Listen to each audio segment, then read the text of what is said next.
All right. Hello, everybody. Can you guys hear me? If you can hear me, just hit the yes button. So just hit the yes button if you could hear me. All right, or yeah, you'll see it under the participants. All right, just hit yes. Or what you could do is you could also type in the chat box. You could hear me. Oh. I sneezed twice. Don't worry, guys. I'm okay. I'm not sick. I'm all right. I hope. Okay. Thank you. Thank you. All right. Excellent. So, very good. We'll wait a little bit. So I know that there are some people that were in the wait room and they're still coming in. So we'll get started in a bit. Very good. So good. I see Brandon is here. Angel, Shaw, everybody. Very good. So we have 20. So this is probably our largest session for today. There was about 24 in the last session, right? So we'll see. I think I had about 30 said that they were signed up for this one. But very good. All right. So we'll probably get started in about 5 minutes. Very good. Welcome. Welcome. If you guys can actually, just so my way of checking attendance, I always check attendance in the beginning and the end. Just type here right now into the Zoom chat box. So just type here into the Zoom chat box, just so I know that who is here. Make Burba bald 2020. Make Burba bald 2020, man. Yeah, I got a nice haircut yesterday. I like it. But while we're waiting, we'll get started about 12:05, so about 3 minutes. The session should go probably about, the last one went about an hour and a half. I plan for them to go between an hour and a half, depending on how much content we go through. But while we're here, so this is my dog, Rudd. Apparently he didn't find the last session very interesting because he is passed out. Right, come here. So he is well dressed.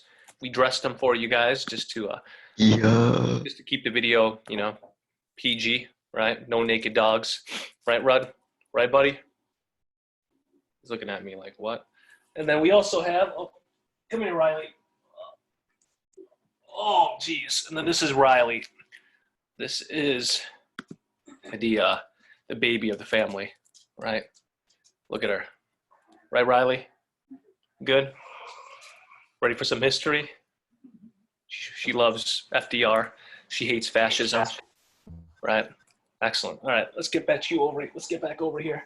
So they'll make some cameos. They'll contribute to our lesson. But yeah, so if you just walked in, just make sure that you write down just right here if you haven't yet. That way I know that you are here, right? And I'll check attendance later on as well. So all in all, let's just want to go over a few things, just some nuts and bolts. I'll go over the schedule for the week. But I mean, the purpose of me having these sessions, I would say, is, you know, yes, I want to make sure that you guys do well on the AP exam and continue to progress academically. But all in all, that's not my main concern. You know, I do want you guys just to have some normalcy in your everyday life. I know that it helps alleviate some anxiety, you know, just to be able to chat with your peers, just to be able to see a familiar face, right? Or even see familiar dog faces, depending on how long we go through this. But that's a reason, you know, anytime you feel like you become overwhelmed with the amount of work that you need to do, just make sure that you let me know, right? Because I want to stay on schedule. My goal is by, you know, when we ever do get back, that you feel like that you've progressed, you know, in terms of history through these sessions, that you are ready for the AP exam. But also, more importantly, that when you graduate, you know, your junior year, that when you go on to your senior year, that you feel as if that you are ready, that you've progressed in your critical thinking skills and your historical content, because we're going to move through this. I mean, this is all going to, you know, this is all going to brush by, and then we will get back to our our sense of normalcy, right? So that's the purpose of having these sessions. We'll have 2 a week. I'll go through the assignments on what's due and give you guys feedback. But at any time, if you're struggling with assignments, or, if you feel like you want to revise something because it wasn't your best work, just please let me know. If any time that your technology doesn't necessarily work, right? Don't worry. We'll work around it. Okay, we'll work around it. So far, do I have any questions at all, just regarding anything? Okay. Yep. So, Reese, so go for it. Sorry, are we going to go over chapter 33 briefly, or are we going straight to 34? So for today, what we're going to do is we're going to start off with 33. We'll probably spend most of the time on 33 because that focuses on your LEQ question, one of them. And then we'll go through 34. 34 today, we'll talk about Japanese internment, and hopefully we get to Hispanic Americans as well as women. But I would say we're not going to get to 35. We will go through 34, 33. And the goal is just to get you guys ready for the LEQ that you guys have due by the end of the week, right? In fact, I'm going to just tell you possible responses to it, right? Any other questions? Okay. Okay. All right, anything else?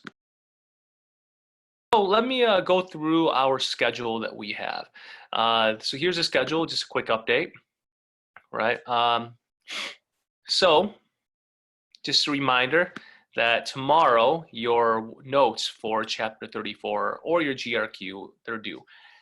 I've already went ahead and I've recorded the first half of chapter 34. I went over the GRQ questions. I felt like I actually went more in depth with it because number one, I have a lot more time on my hands, but also number two, because I don't see you guys every day, I want to make sure that you have a good understanding of it, right? The second thing is notes for chapter 35 that will be due on Friday, right? We also have another Zoom session. We'll have another Zoom session that will be on Thursday, and feel free to select any session that you want. If you want to do the 10 o'clock, the noon, or I believe the last one is, what time was that one? I think that's 2 o'clock, right? Feel free, or if you want to do all three, feel free as well.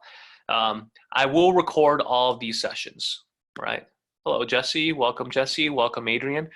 So all of these sessions will be recorded. So that way, if you miss anything, if your technology drops, that you won't miss out on, the conversations, and as well as just the content that we cover. Next, we have an LEQ. So on the 22nd, you have your LEQ or your SAQ, right? And this week it will be an LEQ that will be due, and as well as a multiple choice, right? So that is going to be, so let's talk about the LEQ. I gave you guys one of the possible LEQ questions. There is a second LEQ question that you could choose, and that's going to be more based on chapter 34. So we'll cover that today as well as our next session. And then we also have a multiple choice. So the multiple choice component is going to be on Schoology. They're going to be very similar, right? They're going to be very similar to the tests that we take in class, but you just put in your answers on Schoology. I'm not going to put a time limit on those. So, I mean, feel free if you are struggling with the content, use your book. If you understand everything and you feel like you want to test yourself, then of course, try it without your notes, right? But that will be, I'll try my best to post that up hopefully by today. If not, I'll get it by tomorrow, no later than Thursday, so you can get a head start with that, right? And then next week, so next week, I believe I am going to change the schedule up. We'll probably just do one chapter for next week, all right? Any questions at all about due dates? If you do, just hit the raise your hand button, and then I'll make sure to address it. Okay, any questions? For period 4, because you are one of my only classes that got the SAQ, make sure that you go ahead and you upload that. I will, if you didn't get the SAQ from period 4, I'll go ahead and send it to you, right? Don't worry, period 4, everyone else will eventually get that SAQ as well. So you just get it a little bit earlier. All right. Other updates that I've gotten is when you're looking at just the what's called AP exam. the question always comes up, you know, are we still taking the AP exam or when will it be taken? As of right now, 1 second. All right, I got a bloody nose for some reason.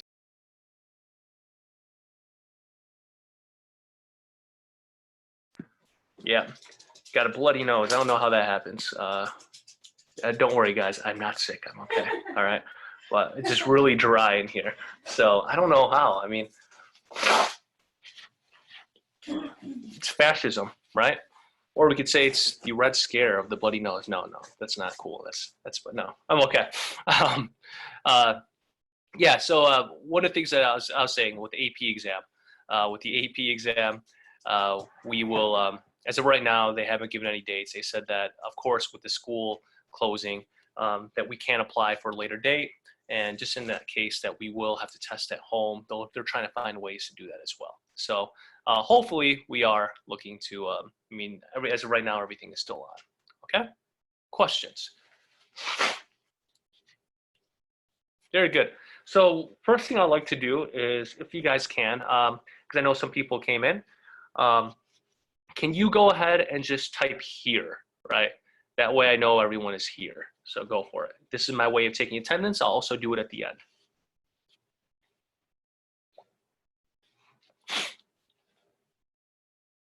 Good.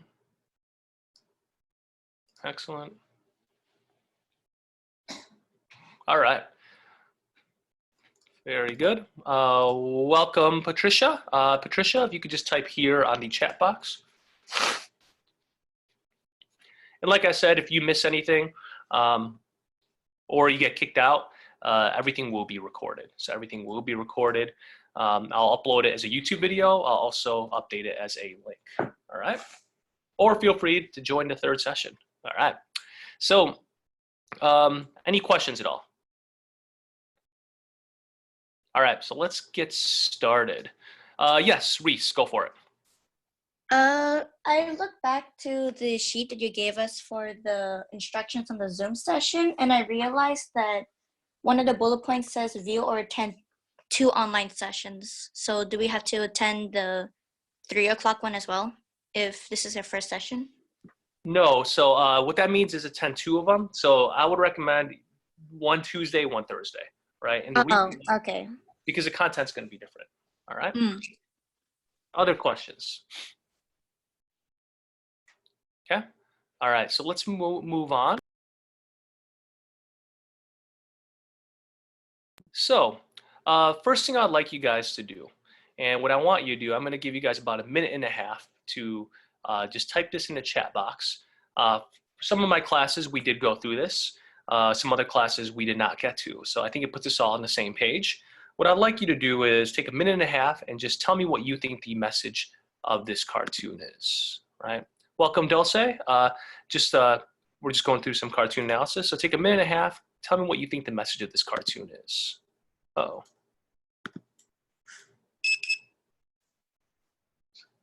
Gosh, I'll give you 1.5 minutes.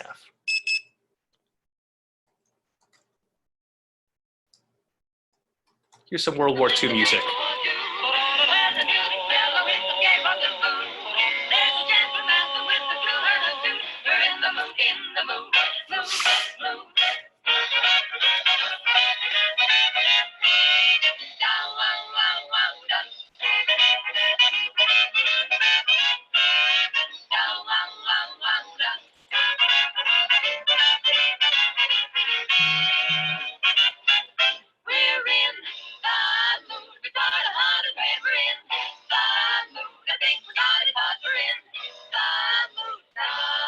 So just type whatever you think the message is in the chat box.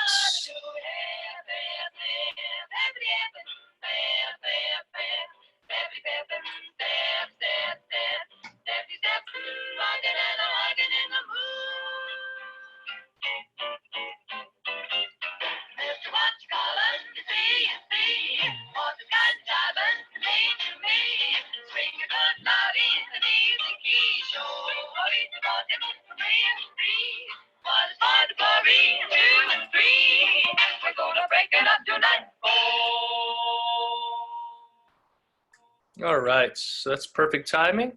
So I'm just going to call out some people just to kind of share. Shaw, can you explain what you think the message of the cartoon is and how you think that? Go for it. Testing, 1, 2.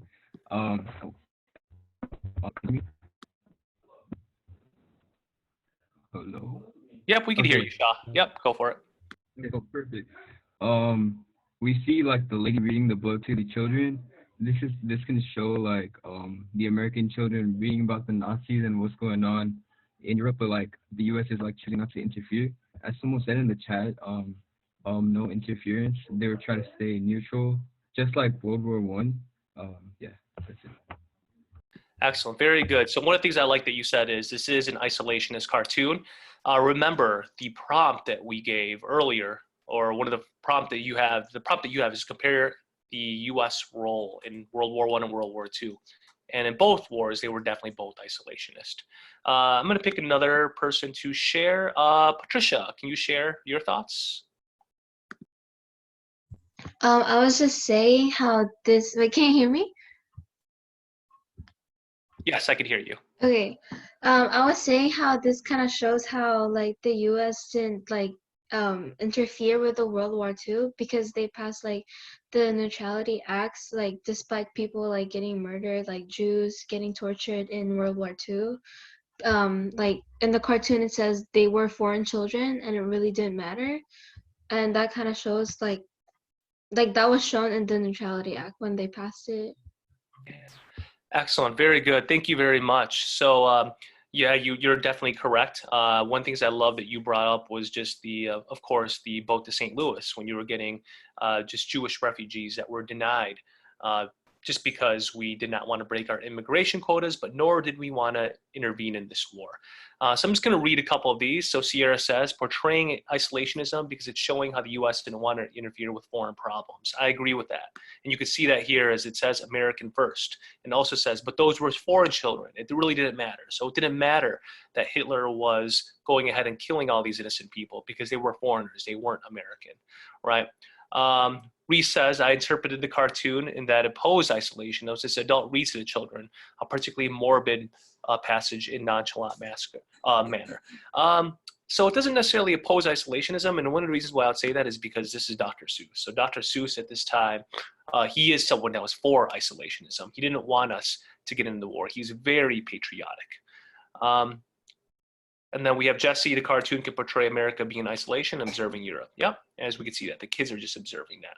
Promotes isolationism, and how do we not care what is happening in Europe? Excellent, thank you, Ryan. Let's go on to the next political cartoon. All right, so I'm gonna give you guys the same thing, give you guys about a minute and a half. So go for it. And just type it in the chat box. Back to the music.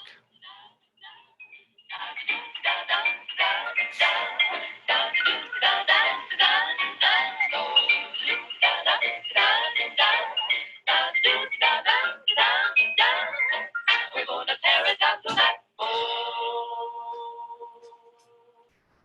We're the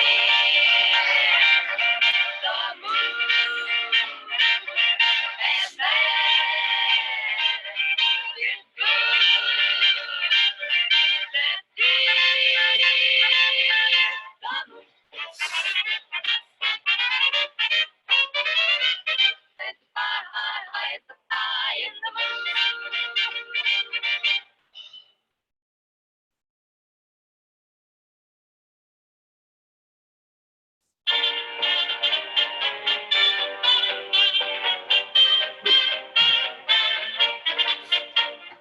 Mother dear, I'm writing you from somewhere in France, hoping this finds you well. Sergeant says I'm doing fine, a soldier and a half. Here's the song that we'll all sing, it'll make you laugh. We're gonna hang out the washing on the Siegfried line. Have you any dirty washing, mother dear? We're going to hang out the washing on the Siegfried line, for the washing day is... All right, so very good. So let's, I want to hear some of these responses. Let's get Sierra. Can you elaborate on your response? Go for it. Can you hear me? Yes, I could hear you. Yep. Okay, so I put that it was like promoting isolationism because if um if America was to like get in the war, democracy might be in danger because a lot of democratic states that were going up against like Nazi Germany and the other dictatorships were kind of being defeated, like in France. So if America stayed out, people that were trying to flee may have like democracy may have a chance to like survive. Very good. I'm going to come back to your response because I think that's a very strong response and it brings up some of the issues that were going on internationally. Very good. Can I get, let's go with Jesse. Can you elaborate on your response?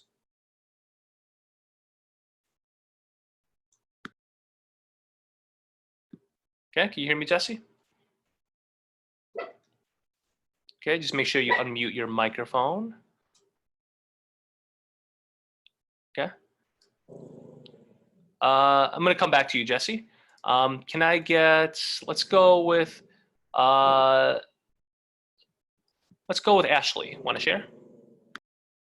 Yeah, sure. Okay, so with this image, well, what I feel like it's portraying, basically you can see how democracy in the bottom is kind of pleading towards America, which kind of shows how even though like you can see in the fire it says war mad Europe, basically it's talking about how like when Europe was going through war, many Americans, as you can see as Uncle Sam standing there, still pushed for like non-interfering by the use of like neutrality acts and like further portraying the isolationists by not getting involved with the conflicts going in Europe. Excellent. So definitely, once again, isolationism. You could see a difference, like you said, of the war in Europe, but of course, what's going on here in America. Now, why is democracy? Why is democracy? I guess you could say just kneeling. Any idea why? Daniel, go for it. So democracy is kneeling because democracy at this point is actually decaying throughout the world. Like in Europe, you could see that, well, there's many cases of democracy decaying. We saw the Weimar Republic decay, basically. We saw the Spanish Republic decay, basically. And we also saw Italy also lost their democracy, basically. So democracy is at its like worst point at this era, basically. Yeah, right on. Thank you very much. And I really want to elaborate on this. This is isolationist, right? As you can see here, America is staying out of a war. But one thing you also want to make sure you understand in this is that democracy is decaying. As stated with Sierra and Daniel's response, is that you're getting democracy that's losing as a result of Weimar Republic. You're also looking at, and so that's in Germany. You're also looking at Italy's republic. It has fallen. Eventually, it'll be France's government that's going to fall. And democracy is kind of on her knees and saying, hey, stay out of the war, I beg you, because your democracy could be next. So let's talk about the falling of democracy. And what I want you to do right now is kind of look at this cartoon and tell me which democracy is falling here or has fallen here. So I'll repeat the question. If you could explain to me, looking at this cartoon, which democracy has fallen, right? So go for it. Take about a minute.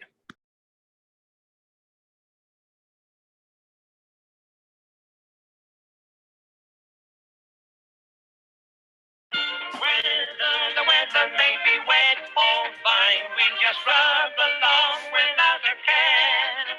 We're going to hang out the washing on the Siegfried line. If the Siegfried line's still there, we're going to hang out the washing on the Siegfried line. And do many dirty washing other dear. We're gonna hang out the washing on the Siegfried line, 'cause the washing day is here. Whether the weather may be wet or fine, we'll just run. I love it. I'm seeing some debate here. Some are saying Spain, some are saying France. Let's go with Jessica. Which one do you think it is and why? Okay, so from the picture, I'm assuming that it's supposed to be Spain just because in the middle it's Franco, and as you can see, Hitler and I believe that's Mussolini. Yeah, they're both arguing over him, so it's kind of displaying. So it's supposed to just be displaying that they're how do I say it? That they're kind of over like they're overpowering him. I hope that made sense. No. You are absolutely correct. So this is representative of the Spanish Civil War, right? So remember, so the reason why this is shown that democracy has fallen in Spain is specifically because of right here, Francisco Franco. He is the dictator of Spain, right? He went ahead and overthrew the Loyalist Republic with the help of these two men, Hitler and Mussolini, right? So we're seeing fascism that's spreading even to Spain, right? So the Spanish Civil War, that would be a perfect example of democracy falling, right? Now, what role did the United States play in the Spanish Civil War? What role did they play in the Spanish Civil War? Reese, go for it. So I think that the Allies had sided with the other side who were trying to protect democracy, while the dictators had supported Franco because he was aiming for dictatorship, as you mentioned earlier. Yeah, very good. So you're getting, at this point, we want to say allies, right? But you'd say Great Britain, of course, and France, they would support Franco, right? Ryan, what about the United States? Oh, wait, can you guys hear me? Testing 1 2 1 2. Yep. Okay.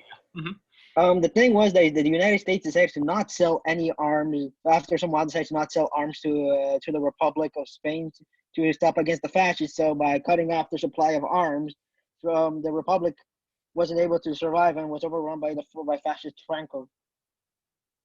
Right on. Very good. So that was the response I was looking for. I mean, both of you guys were correct. Is that the fascist Franco? Think about that. Double F. Fascist Franco is supplied with arms from these two men. In fact, they're actually using armed force. Hitler uses his Luftwaffe, the Air Force. He's testing out this Air Force in this war. So big picture, what you want to get here is Spanish Civil War. This was a painful lesson in the folly of neutrality. So meaning that the United States, we chose to be isolationist. This is in many ways similar to World War I, this idea of isolationism, right? General Francisco Franco, he's helped by his conspirators, Hitler and Mussolini. In the cartoon that we looked at, he's seen as a puppet to Hitler and Mussolini, right?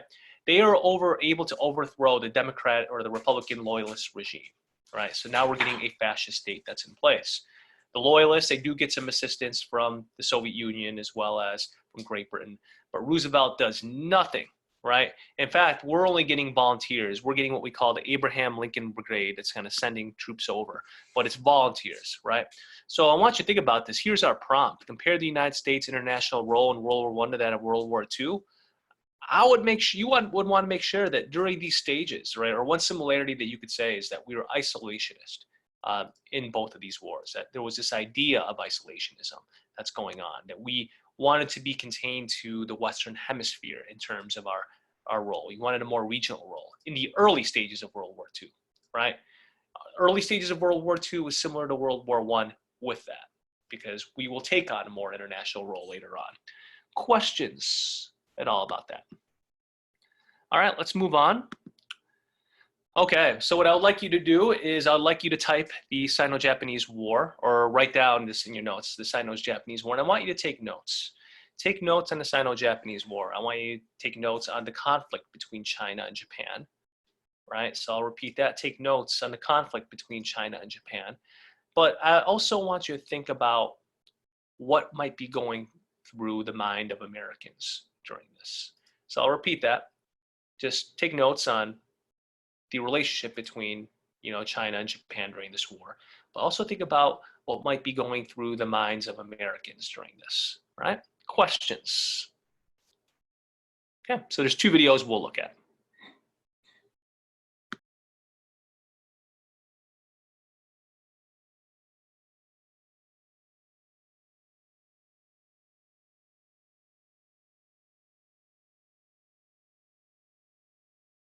They're the exact same islands. The dispute is putting extra strain on the already tense relation. Okay, let me fix this for you guys. Sorry. 1 second.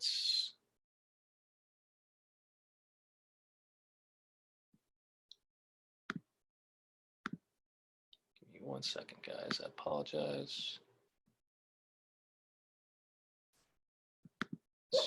Having some technical difficulties. All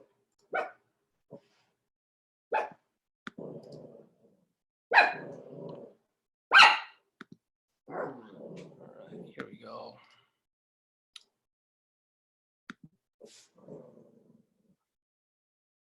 My dog says hi. Oh, yep, you could hear them. They could read. They said they know you said hi. So you could hear by audio. Okay, so let me make sure you could hear this audio.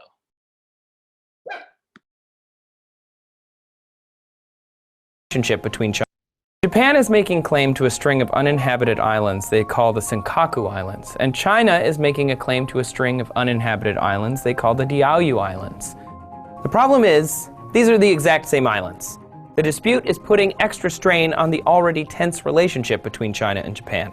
The question is, why are these things so tense, and why have they been tense for the last 100 or so years? Well, there's a shockingly long history of military conflict between China and Japan. The first recorded battle dates all the way back to 663 AD, but the incident at the heart of this conflict is the treatment of the Chinese by the Japanese during the Second Sino-Japanese War, a war that continued deep into World War II and included one of the largest atrocities of modern times, the Nanking Massacre, also known as the Rape of Nanking. I should now mention that this section of our video is going to be pretty graphic, but describing the scale and cruelty of the Nanking Massacre is crucial to understanding the relationship between China and Japan. In 1937, imperialist Japan, which is a very different country than current-day Japan, invaded China and captured the Chinese capital of Nanking. During the invasion and the first 6 weeks of occupation, the Japanese army committed countless shocking and heinous war crimes. According to the International Military Tribunal for the Far East, the leading tribunal for those war crimes, Japanese soldiers raped approximately 20,000 women, including infants and the elderly. Many of these women were mutilated and left to die. This period also saw widespread looting, arson, and the murder of between 40,000 and 300,000 Chinese civilians, including the extrajudicial killing of Chinese prisoners of war and a highly publicized murder spree between 2 Japanese soldiers to see who could be the first to kill 100 Chinese citizens by the sword. They both surpassed this mark on the same night, to great fanfare at home. Those are the general details of the massacre, but the stories from the survivors and Western observers that were there at the time are much worse than what we were able to mention here, and the long-term effects of this atrocity are still having an impact today. The Rape of Nanking is why a large percentage of the Chinese public still hates Japan. They also hate Japan because since the Nanking Massacre, Japanese officials in schools in their public statements and textbooks have downplayed the Nanking incident, making it seem like less of an atrocity than it actually was.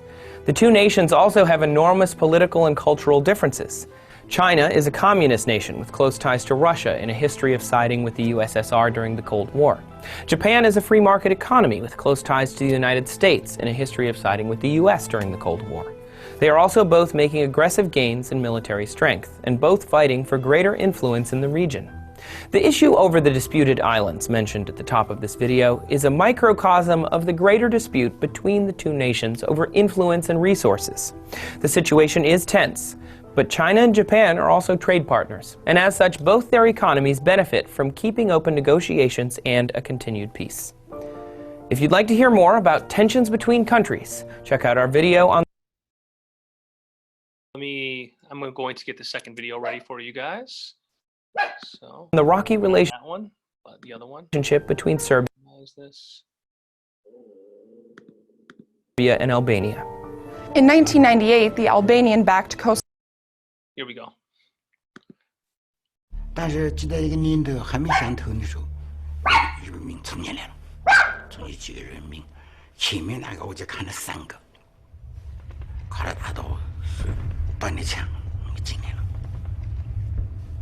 他一看到了我已经砰开枪，一枪前面人打倒下来了，这打倒下来就慌了，啊叫起来了。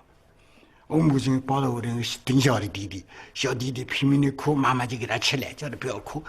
就在这个时候，那个日本鬼子扎了刺刀，一刺刀戳到我母亲就把我母亲倒下来了，倒下来小孩掉了要快掉到地下来了，母亲还趁着坚持的，弟弟抱到，没给他掉下去。鬼子把这个刺刀拔出去以后，又一刺刀刺到我母亲，我母亲倒脚还倒下来，把我弟弟摔在地下了，我弟弟丢在地下，地下弟弟我们就哭喊哦，不要抽妈妈，不要抽妈妈。这个时候呢，我那个顶小的弟弟不是给鬼子抽的掉地下了吗？有个鬼子小弟弟在底下哭了，那个鬼子把我那两个弟弟抽倒了以后，看那小孩在哭，在我弟弟屁股高头一刺刀一跳，我在那听了，看到我妈妈碎的脸，碎个头呛到那个竹子片，看碎了看，碎了看了，我一看到我妈妈碎了看，我妈妈没死，看到我看到我妈妈，两个眼睛对我看我的妈妈你怎么样？我的妈妈也看到我眼里直掉，妈不能讲话，看到嘴里动动讲不出来。我那边有小孩哭的声音，好像是我弟弟。我明白妈妈意思了，我说妈妈，我去看一下啊，是不是小爸爸我那个顶下的弟子？叫爸爸，我就走了，走了去找地下全是死人。地下全是血，那个地下碗的血，踩的就在那发黏了，那个天特别冷。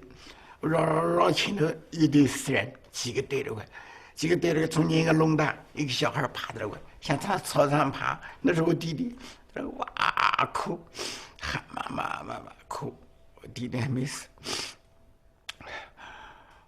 我开了以后我就喊，我说小宝，他听到我的喉咙中扑通掉过来了。拼命的朝我前面，朝我这个跟前窜，但是因为天又冷，小鞋子也跑掉了，两个小脚袜子也没有了，小脚冻得通红，全是血。这时候妈妈看到我小弟弟放下来以后，我妈妈拼命的挣扎，把手撑起来，把衣服拽怀里面的衣服，把溜子盖回来，拼命的拽回来，给我弟弟起来。叫我弟弟呢，看到我妈妈把衣服拽下来以后，拼命跑到妈妈怀里去再起来。我妈妈把衣服拽过来以后，我看了几个刀伤，都在流血。我弟弟再起来，靠母亲来这边那个刀伤里头还冒血泡泡。我弟弟不懂事，拼命再起来，血泡泡动。我就赶快上去，我妈妈我肯定捂的。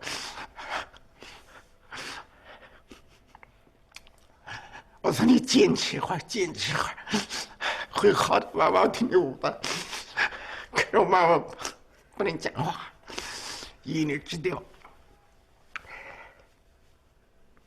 掉了，头一倒过去了，倒过去就眼睛也不接声。我晓得现在我妈妈可能死了。我摇的，他也不响；我喊他慢慢的起来，他也不起来。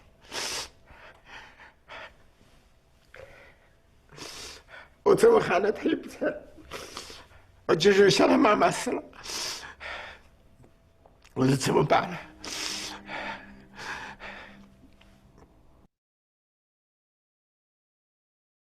All right, so I'm going to give you guys some time, give you about a minute. If you could just discuss why, just the relationship between Japan as well as China.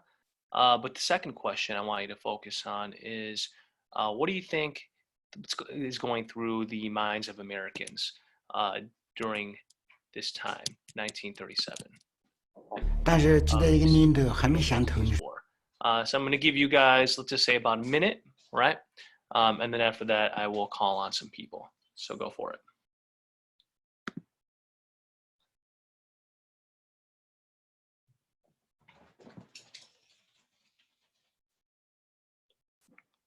Where's your music?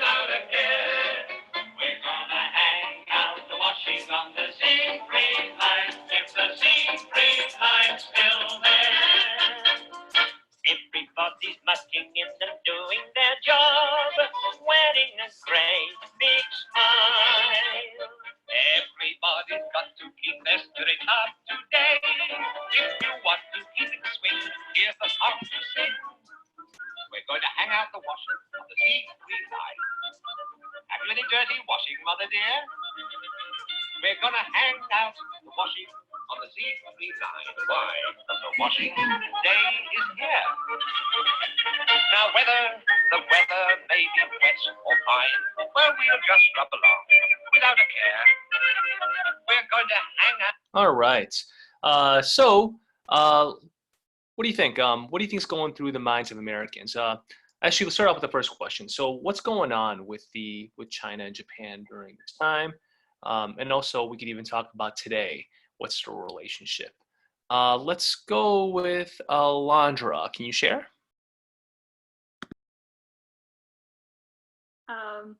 Hi. I think that at that time, since Japan was imperialist government and they sought to imperialize almost like have power over countries, and I guess that's what motivated for them to conquer Nanking at the time. Excellent. Right on. You're right. I mean, they were very imperialistic. And when we're looking at imperialism, what was it, and this is open to anybody, what was it that they wanted from China during that time? So what was it?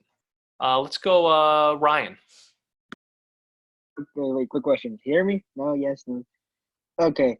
So what Japan wanted from China was more resources, since Japan is a pretty just an island nation, they needed resources which they were running out during the Great Depression. So that's why they had to go invade China to get said resources. Yeah, right on. So of course, Japan's landlocked, right? Landlocked meaning that they just have water around them.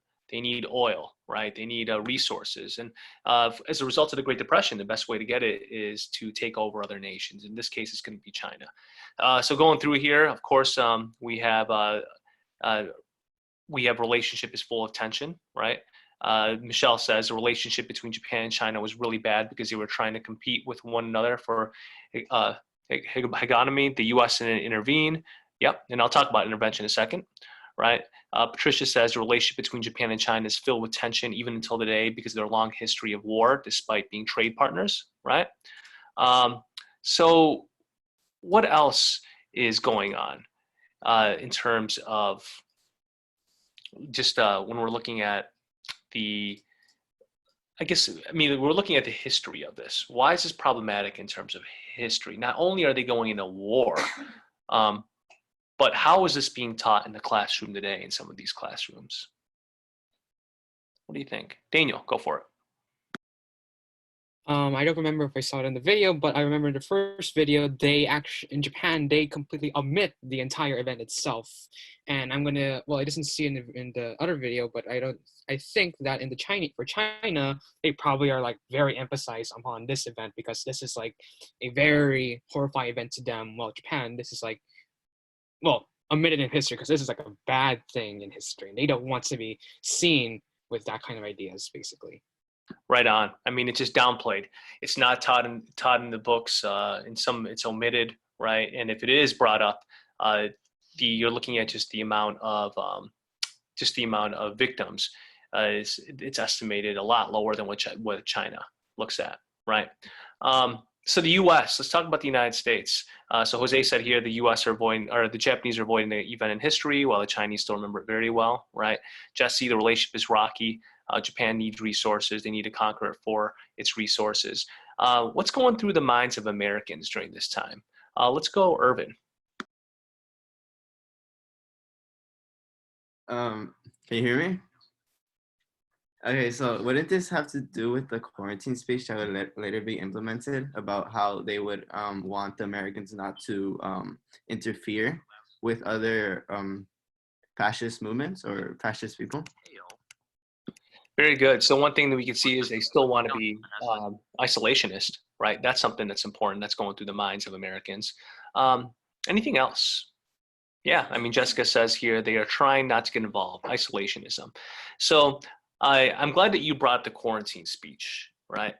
And one of the things that you could use as evidence in our prompt of compare World War I and World War II in the United States role in the beginning stages, right, as the causes of World War I. America in both wars wants to be isolationist, and you need to give evidence of that. And the piece of evidence that you want to use could, of course, be the quarantine speech, right? So I'm going to play for you 2 minutes of this quarantine speech. I mean, how ironic it is that we're playing the quarantine speech right now as we are all quarantined, right? So let's go ahead and let's listen to 2 minutes of it. And I want you to take notes. What is Roosevelt's message, right? Because I think you guys got the big picture, but we want to make sure we get specific with it. Here we go.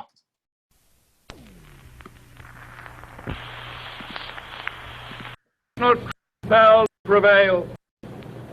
Ladies,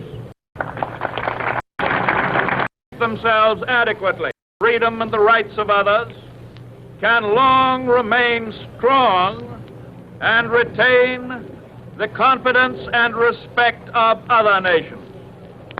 No nation ever loses its dignity or its good standing by conciliating its differences and by exercising great patience with and consideration for the rights of other nations. War is a contagion, whether it be declared or undeclared. It can engulf states and peoples remote from the original scene of hostilities. Yes, we are determined to keep out of war, yet we cannot insure ourselves against the disastrous effects of war and the dangers of involvement. We are adopting such measures as will minimize our risk of involvement, but we cannot have complete protection in a world of disorder in which confidence and security have broken down. If civilization is to survive, the principles of the Prince of Peace must be restored. Shattered trust between nations must be revived. Most important of all, the will for peace on the part of peace-loving nations must express itself to the end that nations that may be tempted to violate their agreements and the rights of others will desist from such a cause. There must be positive endeavors to preserve peace. America hates war.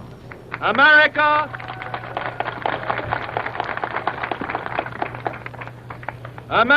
hopes for peace.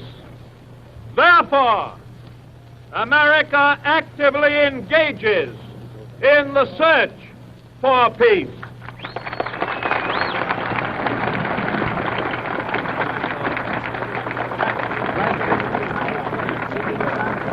So, amidst the blast of steamboat whistles and the roar of circling. Okay, so let's chat about the speech. Before we do, I realize I left one thing out. So to put that in context, remember that the Sino-Japanese War, 1937, it starts off with the Manchurian incident, where you are getting a railroad that's being blown up, right? And the Japanese are blaming this on China, right? So in 1937, Japanese military has touched off an explosion that led to an all-out invasion. So that leads to the war. This is a very important bullet that you want to make sure that you understand. Roosevelt declined to invoke neutrality laws by refusing to call China incident an unofficially declared war. So I'll repeat that. Roosevelt declined. Oh, man. Jeez, allergies, guys. So thank you. So Roosevelt declined to invoke neutrality laws by refusing to call China incident an officially declared war. What do we mean by that second bullet? What's going on here? Any idea? Let's go with Angel. What do you think? So what do I mean by the second bullet? Yo, what's up, mister? Roosevelt declined to invoke. I guess he didn't officially declare that as China's fault, so as a result, he isn't able to declare neutrality on the war. I don't know. I'm a little iffy. You're right. He doesn't. You're on the right track. Daniel, go for it.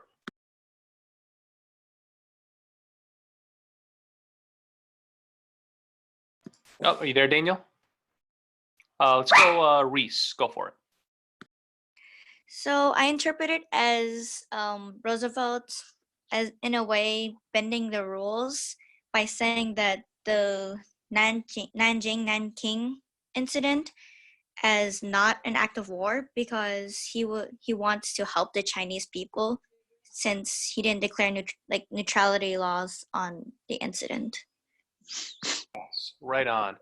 So when we're looking at this, he of course is refusing it to call it a war. If he's refusing it to call it a war, then he's not saying that the Chinese are belligerents, right? So therefore, he could bend the neutrality laws and send them resources if needed, right?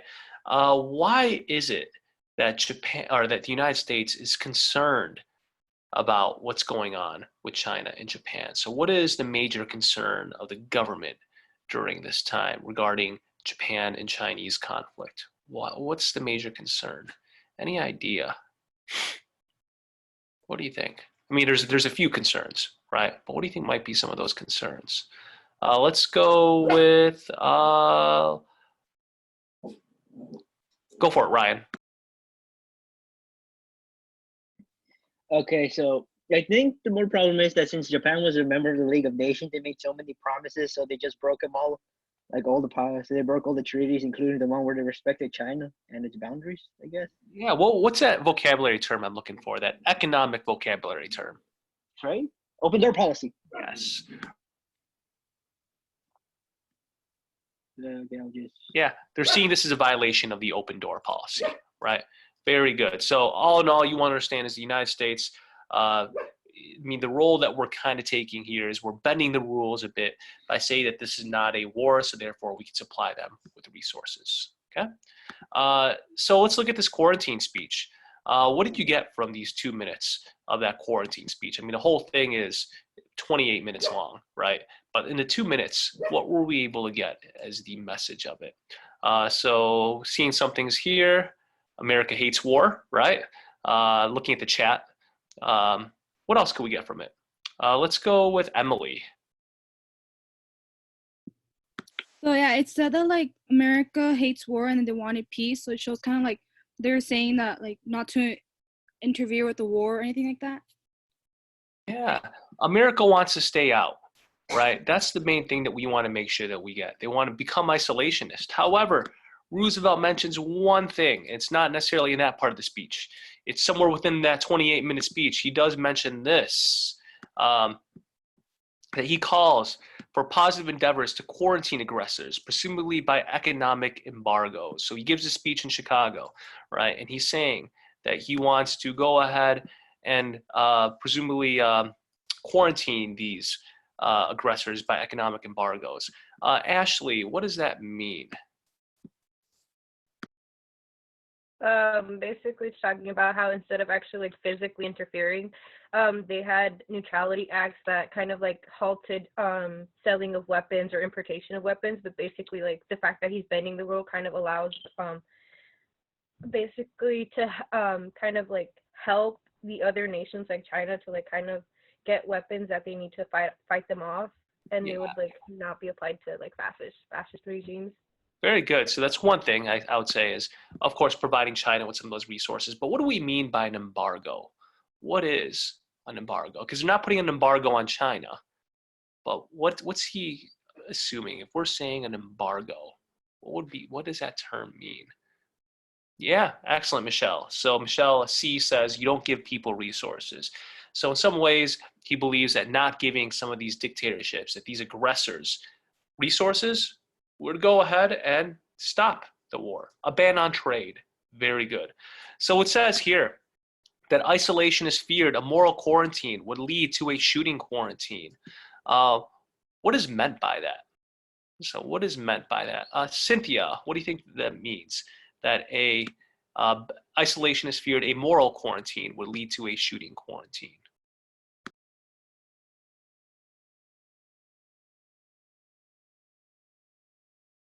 Okay, any idea?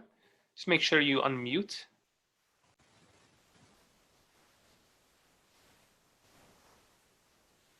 Okay. So what do you think of moral quarantine? Any idea? I'm gonna come back to you, Cynthia. Let's go with Let's go Ruth.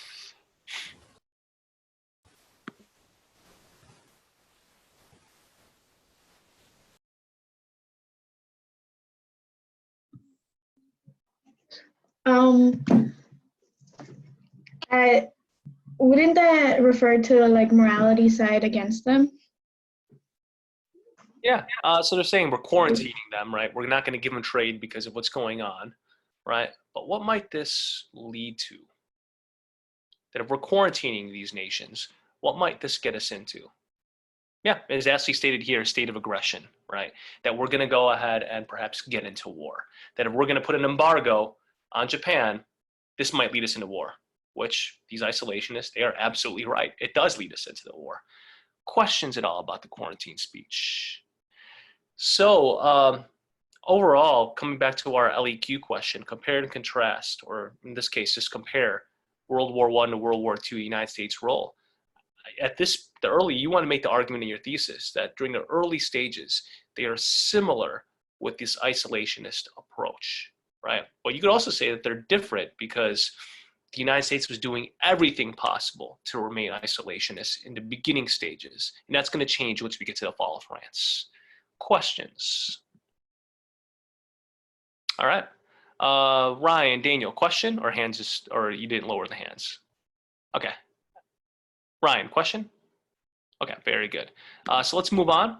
I like this cartoon. Take about 1.5 minutes. Just write down what you think the message is.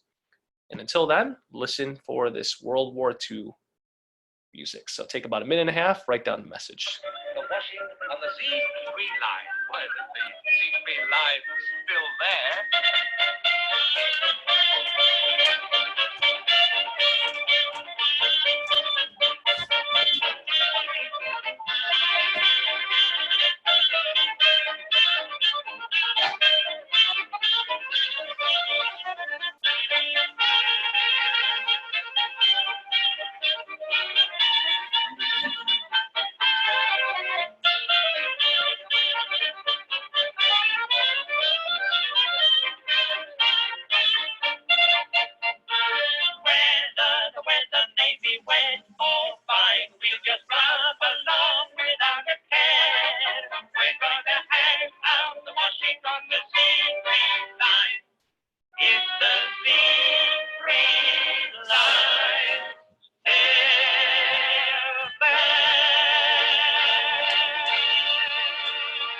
All right, it's perfect timing.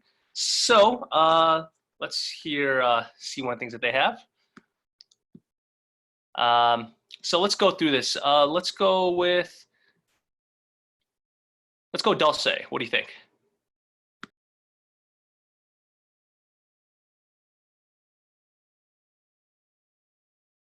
Okay. Let's go with let's go Genesis. Thoughts? I think it's like the Hitler-Stalin pact. Like they're like grouping up together, and Poland doesn't expect them to like work together, and that just surprises them. I think that's the message of the cartoon. Excellent. Thank you, Genesis. So you are right on here. In fact, it's not just Poland that is surprised. The whole world is surprised. Great Britain, America, we're surprised that you're getting these two fascist dictators going ahead and making a pact. Jesse, you want to add to that? Can you hear me? Yes, I could hear you. Oh, finally. Okay.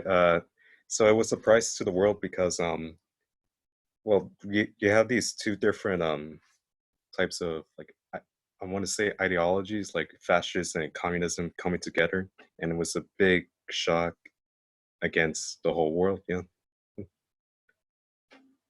Yeah, you're looking at two different types of governments. You're getting a communist versus a fascist regime. They're coming together. And remember, it is evident that these two have an extreme amount of hate for each other, right? Hitler, in fact, Nazi Germany, the way that he was able to gain power was he actually burned the own government building down. It's called the Reichstag. He burns it down, and he blames it on the Communist Party of Germany, right? So they go ahead and legalize the Communist Party because of that. So this allows him to gain some more support. Stalin, of course, being communist, he wants communism to spread, and he hates Hitler for that. So you have this ongoing tension, right? But one of the things that Edwin says here is that they divide Poland, right? So this kind of shocks Poland because this gives Hitler all of the, this gives him the right now to go ahead and expand and take over Poland, right? Russia, on the other hand, is going to go ahead and expand into the Balkans as well, right? So who's this supposed to be? Who the Baltics, I'm sorry. Who is this supposed to be right here? Very good. It could be Goldilocks. Any other idea who it could be? So it is Poland. Little Red Riding Hood. Very good. So you're getting two stories here. You could say that you are getting the story of Little Red Riding Hood and the wolf, right? Remember, she suspects her grandmother to be in bed, but of course it's the wolf, and then she ends up getting eaten. And then you also end up getting over here, it could be portrayed as Goldilocks. Remember the story of Goldilocks and the Three Bears, right? So you're getting some of these folk tales that are integrated into this political cartoon of Nazi and the Soviet Pact, the non-aggression pact, that are not going to be aggressive towards each other. But kind of foreshadowing later on, it's evident that these two will go ahead and attack each other as well. Questions at all? Daniel, go for it. Or comments. Okay, Ryan? All right, so let's move on. So all in all, what you understand is the Nazi-Soviet pact.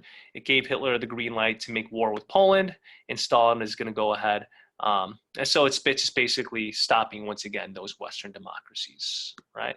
So Nazi-Soviet pact. Why this is important? Because when Poland is attacked, Great Britain and the French go ahead and declare war on Nazi Germany, and we get World War II, right? What I want you to do is go ahead and take about another minute and just discuss what is going on in this political cartoon. Okay, so I'll give you 1 minute.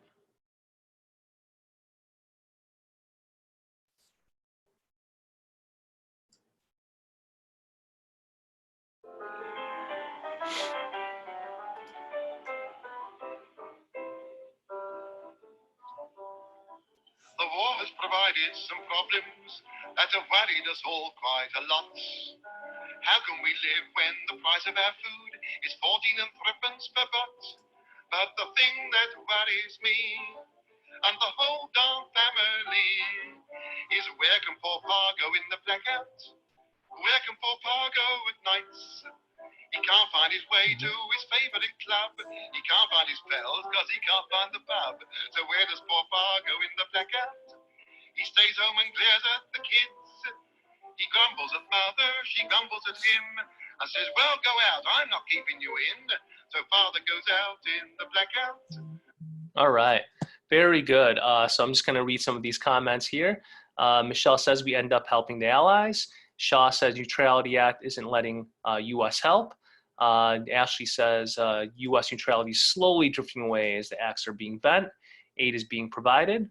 Patricia, the Neutrality Act is basically stopping the U.S. from sending aid that will win on other countries. America is now aiding the Allies. Michelle says Neutrality Act is going to disappear if we give aid. Very good. I want you to, what's going on here? So who wants to explain the symbolism of what's going on here with the beard? Shaw, want to give it a try?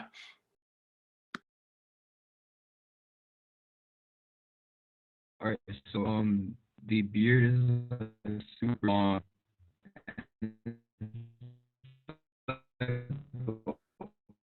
It's the microphone's lagging a little bit, Shaw. So I'm gonna come back to you, Shaw. Yeah. Yeah, I'll come back to you. Let's go with Daniel. Go for it. Okay, let's hope this doesn't happen to me. Basically, so the beard is actually being pulled by the ship. Good. Standing on this pole is to tip over, basically, as a result of the aid that will win the Allies that we're now starting to send, basically. Yeah. Excellent. So What we're looking at here, I've heard some people say it, Patricia, shows tension because they want to remain neutral, but they also want to send aid, right? This, and you guys are right on here, is that America is now tempted to send aid as a result of the alliance between the Nazi Soviet pact, right? That we're leaning more towards it. We're still neutral, right? However, we're bending that neutrality. So when it comes down to our prompt, one of the things that you want to make sure that you acknowledge is that we are similar to the extent that we were at World War I and World War II. They're similar in the sense that there's that isolationism. However, the beginning stages, as the causes of World War II, we were a lot more strict with it. We refused to send goods over to the Allies. Or actually, I take it during World War II. But World War I, we freely sent goods to the Allies. And Germany, remember, in World War I, they were kind of like, well, we might accidentally bomb you, right? But World War II, we're like, no, we are not going to send anything, right? Until we see the Nazi-Soviet pact, as well as we start to see the fall of France. All right? Question. So we are looking at a lot of Dr. Seuss cartoons, right? And this is just the start of it. So you start to see this change in the Neutrality Act of 1939. Remember, 1935 and 1937 specifically said that we could not provide, that we were limited with trade with belligerents, that we could not put Americans on belligerent ships, that if they had a large debt, we couldn't loan them out money. However, things are starting to change. So I want you to tell me how this is changing. So the Neutrality Act of 1939 states that European democracies might buy U.S. war materials, but only on a cash and carry basis. So what do we mean by cash and carry basis? Axel, what do we mean by cash and carry basis?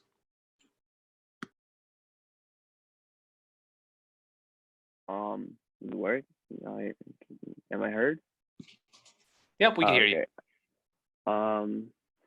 I think it's like you can like carry cash, but you can't really like loan them money. I mean, I'm not sure, but like that's what I think it is. Excellent. Yeah, that's one aspect of it, is that we could give money to the Allies, but it can't be loans. They got to pay it in cash, right? And what do they mean by carry? And Ashley said it right there. The U.S. ships could not haul goods. The U.S. could not transport on their own. It would have to be on their own ships. Excellent. Right on, Michelle. Right on, Diana. Right? So they want to avoid things like the Lusitania, right? But as you could see here, this is different from World War I, because World War I, we were sending American ships, right? So it's changing a little bit here, okay? Questions on that? All right, so let's move on to the next one. So very important here. Now we're getting a change. The fall of France is going to change everything. I'm going to play you this clip from the movie Dunkirk. Just watch and observe the significance of the Battle of Dunkirk.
Allez, anglais, bon voyage.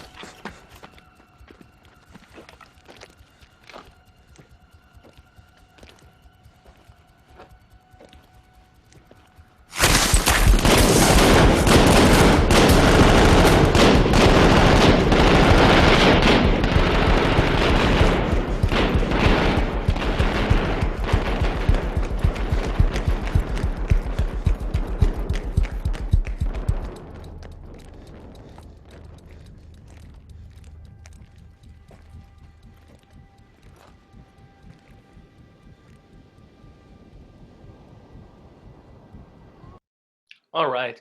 So highly recommend if you have some free time, check out the movie Dunkirk.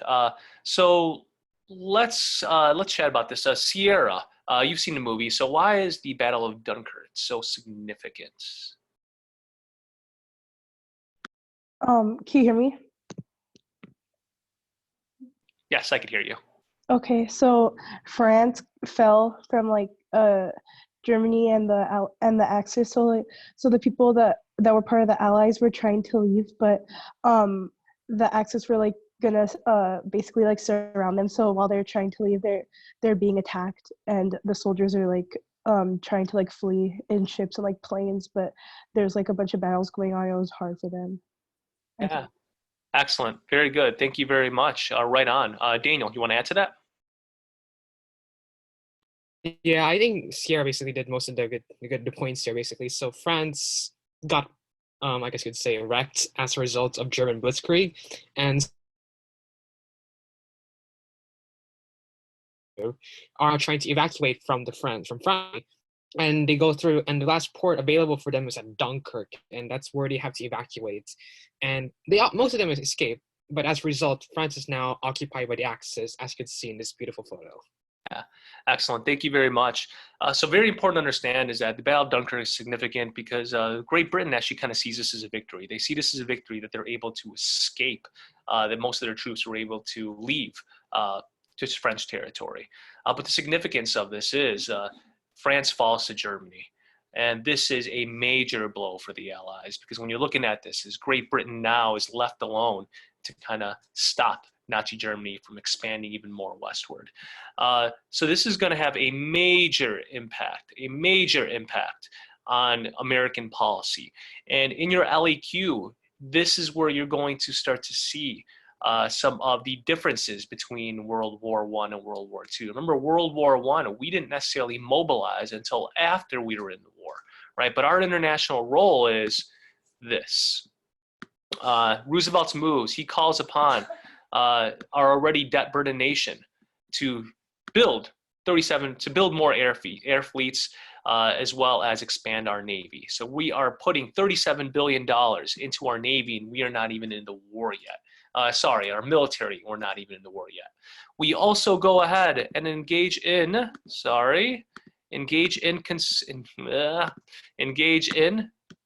don't know why it's not showing up.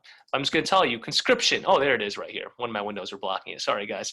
So what do we mean by conscription? Hint, hint, quiz question. So what do we mean by conscription? Let's go with, Michelle Hernandez. What do you mean? What do we mean by conscription?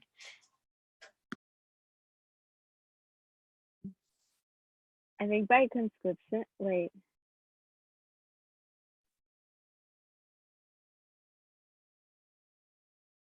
Nope, you're breaking up a little bit. It's okay. Don't worry about it. Okay. But what? Say that. I think I heard you say it. So we're looking at a. Okay. Can you hear me? Yeah, I can say it. Go for it. Oh, okay. I feel like by conscription we mean by the draft. Now we see how do I say it? With the fall of France, U.S. was getting like more scared because France fell. That means that England was the only power that was like in the Allies between Germany and Stalin, and so like we were getting scared. So like we were still sort of not in the war, but we're like doing things like, how do I say it? Yeah. Yeah, I think you're right on. I mean, perfect. I mean, you're looking at your definition. Conscription means enlistment of forces. that we're drafting people to war. We're getting one of the first peacetime draft. We're not in war and we're drafting people, which shows that we're mobilizing. We're getting ready. If you're an isolationist, you are against this from happening. You're getting people such as Charles Lindbergh. Remember, he was the first person to go ahead and fly across the Atlantic, and he's advocating for isolationism. But we're getting to see this shift, this change. So our role in World War I versus World War II, you could say, is that World War I, we weren't necessarily mobilizing for the war until after. But in World War II, I mean, we did so after the fall of France, right? Questions on that? So we talked about, of course, the St. Louis and why that's important. When we're getting the Jewish refugees that were coming in, we denied that ship.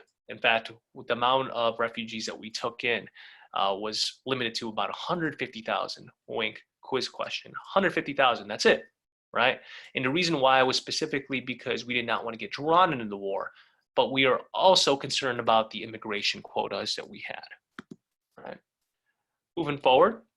All right, this is a very important cartoon. So not only have we engaged in more policies that are building up our military, but we also go ahead and take part in what we call Lend-Lease and also destroyers to bases. Lend-Lease and destroyers to bases. So I would say that you could compare Lend-Lease. It was similar to some of the policies of World War I. What was Lend-Lease as well as the destroying of bases, or sorry, destroyers and bases? Daniel, go for it.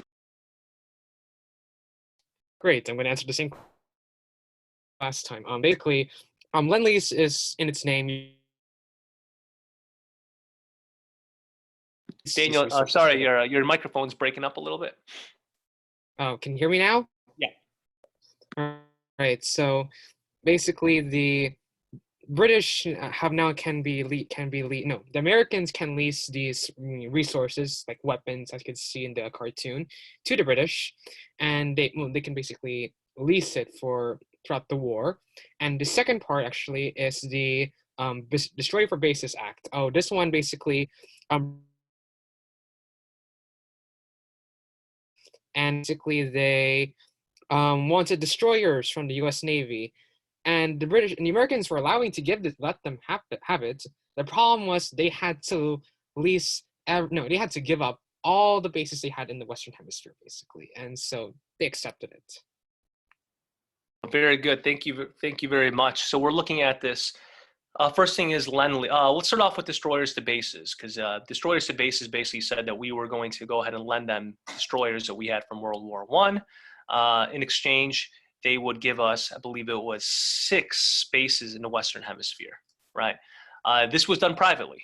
Right? This was done privately, and because this was done privately, it was the president's doing. A lot of isolationists were angry with it. But we also end up getting the Lend-Lease Act, which is portrayed here, another Dr. Seuss cartoon. It says, it's truly encouraging how much of this stuff drifts into the British ports. So what we're doing is we are lending some of our military equipment from World War I. We're sending it over to England, right? We're no longer kind of using this cash and carry basis. We are just openly giving them weapons. And then afterwards, we said that they could give it back to us, right? So keep that in mind. That's what we mean by the Lend-Lease. Is this signs of isolationism? Nope, definitely not, right? So this would be very similar to World War I, because we openly went ahead and just, we provided them with resources, right? But this is also very different from the earlier stages of World War II. World War II, we are very restrictive with our trade policies, right? And that kind of goes over that right there, right? So know those two. I'm just gonna go ahead and kind of fly through this. Well, eventually what ends up happening here, as pictured in this cartoon, we have Uncle Sam, we have Great Britain. What is going on with Russia, and why is Russia falling through the roof? Ryan, go for it. Oh, here, can you guys hear me? Okay, the thing is that since Germany would start to go grab and back up it will back up the USSR, because they think since the USSR is still alive, they think that it's going to betray them. So essentially, he decides to stop him back first, and they go and they try to go to Moscow, but they fail, and they would try Stalingrad again, and they would fail, and Stalin joins the ally because of this. Yes. So what's being pictured here is, you're right on, that Nazi Germany goes ahead and attacks Russia. So Russia goes ahead and he falls into the Allied powers, right? He forms an alliance with Great Britain, and which would eventually be the United States, right?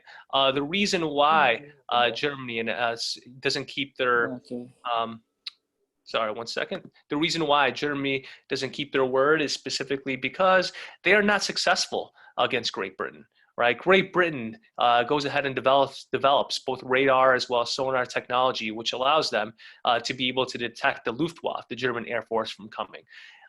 And on the other hand, Hitler completely underestimates the strength of the Soviet military, right? Hitler thinks that he could expand eastward and obtain some of the resources such as oil and easily do it, right? However, winter hits, and it's not that easy to be able to go through and defeat the Soviet troops, right? So that's what we end up getting here, is we're getting Stalin joining the alliance with Great Britain and eventually the United States. Why this is important for your LEQ question is because we are getting what we call the Atlantic Charter, right? This is a difference from World War I.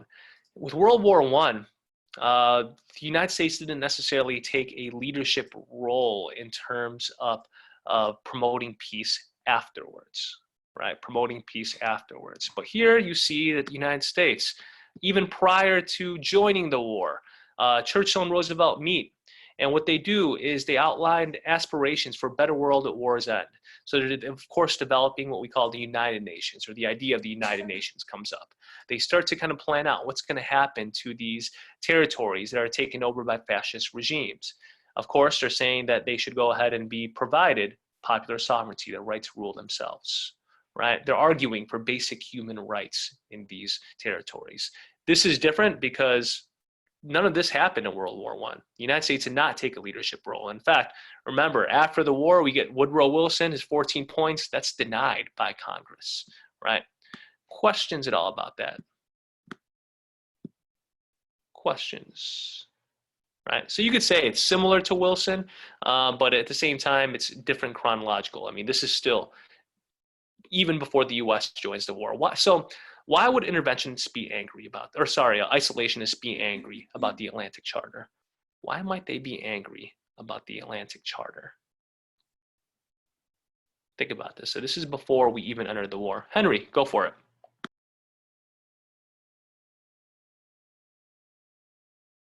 Yeah, just make sure you unmute your microphone, Henry. So why would they be against the Atlantic Charter? Wait, can you hear me? Yep, we can hear you. I think it's maybe, wait, why would they be, because they don't want to get involved in any of Europe's conflicts, and after this, there could be future conflicts, so that's probably not the best for them. Right on, very good. So the fact that we're not even in this war, and we're talking about creating a better world at the end of the war, it shows that we're taking a leadership role, right?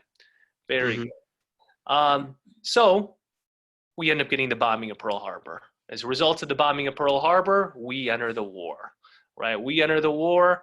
And remember, the reason why Japan goes ahead and bombs us is specifically because of the embargoes, right? The embargoes that we had put in place. They felt that they needed these resources. We saw this coming, but we didn't think it was going to be in Hawaii, right? We thought this would most likely be in the Philippines, specifically because of geographic location, right? Ryan, question, comment, go for it. Never mind.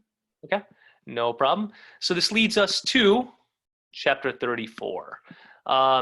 So for your LEQ, you have two choices, and this PowerPoint is online on Schoology.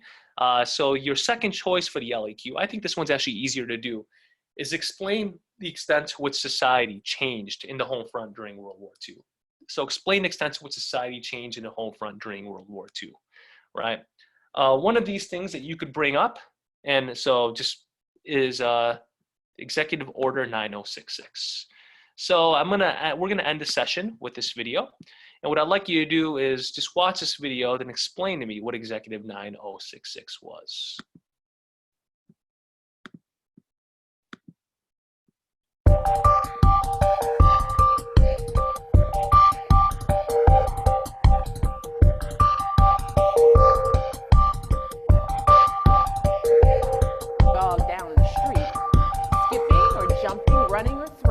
Like, I'm still a big Dr. Seuss fan. You know, I was into that.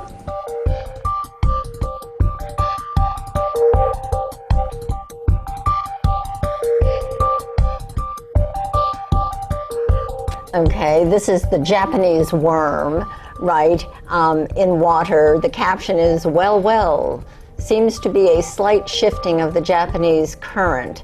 This is an example of one of his cartoons that he had, where he also referred to black people with using the N-word.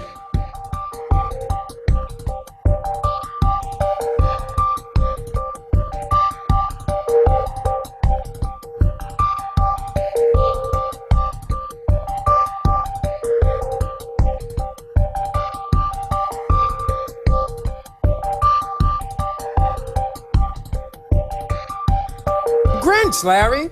Think about it. This is racist as hell. Look, he's a different color than all the Who's in Whoville. He lives on the outskirts of town, thanks gentrification. To his credit, he did apologize later in life, and he actually drew some anti-racist cartoons.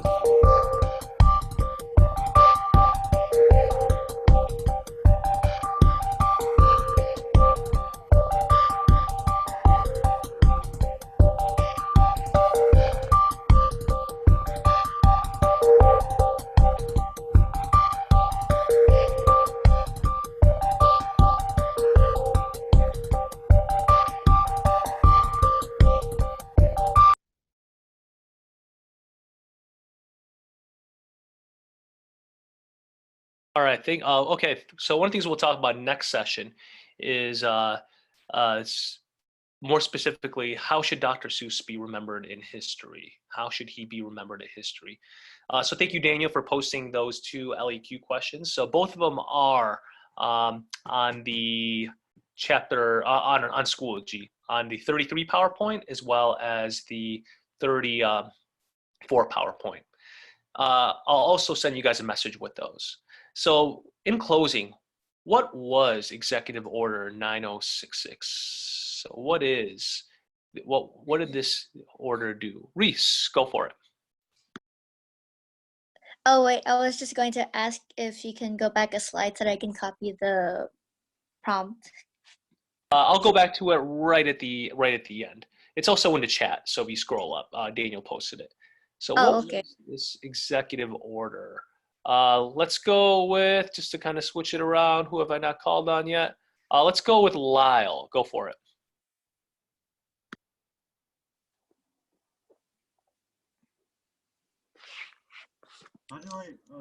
Hello? Yep, we can hear you, Lyle. Go for it. I'm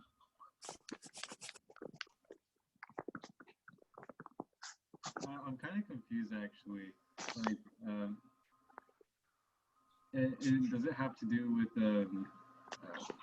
like in progressivism, how many literists took a stand for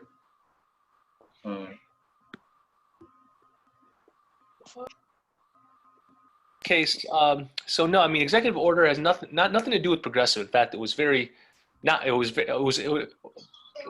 would definitely be against it, right? So what would be happening here? So I'm seeing some people in the chat.